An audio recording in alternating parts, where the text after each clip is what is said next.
What's up guys, Nick from VapeMeet here. Today we have yet another story from Juul. A former executive says Juul knowingly shipped out a huge batch of contaminated pods. Before we start, make sure you subscribe and hit that notification bell to stay up to date on the latest in vaping. Now let's get into it. That e-cigarette maker Juul shipped and sold contaminated vaping pods to customers and retailers.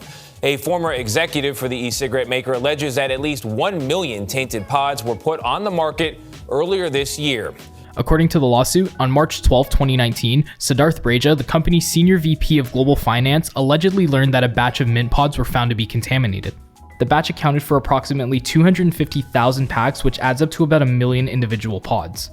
When brought up to Kevin Burns, the CEO at the time that has recently stepped down, he responded by saying, "Half of our customers are drunk and vaping like mofos. Who the f is going to notice the quality of our pods?"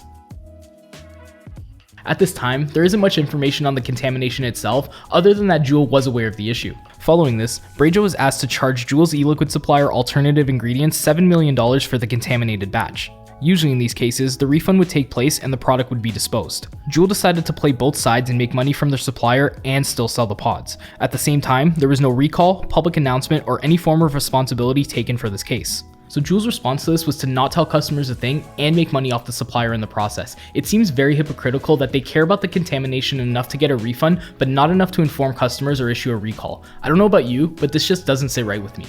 In contrast to the rest of the vape industry, we often voluntarily fix even minor issues.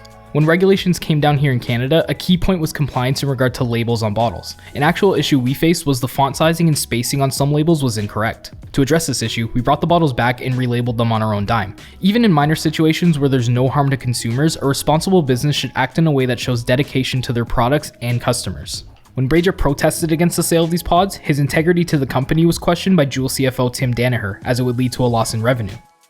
Keep in mind this was back in the beginning of 2019, shortly after Juul received a huge investment by tobacco manufacturer Altria, and at the same time the company was valued at $38 billion. A little over a week after Breja raised these concerns, he was terminated from Juul Labs on March 21st. He was told it was because he lied about his former position as CFO for Uber. Breja claims this is the truth and that was his actual position. He says Juul's claim was intentionally invented to hurt his reputation and future employment opportunities.